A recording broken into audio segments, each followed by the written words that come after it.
लाले लाले धनवा के लाले रे चौरावा, लाले से भरल खरी है।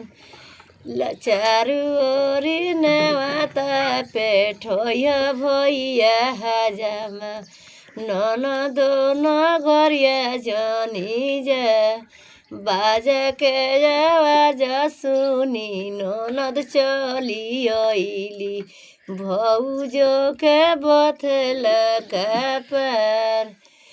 जाऊ जाऊ ननद वही है तो भर छिपा खोई है, नेगे नेगे मंगी है दहेज।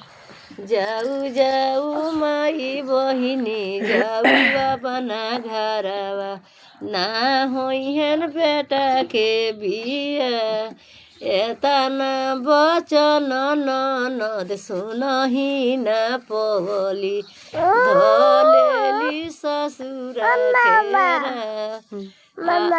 आऊ आऊ माई बहिनी आऊ हमारा घरवा, कले बेटा के बिया।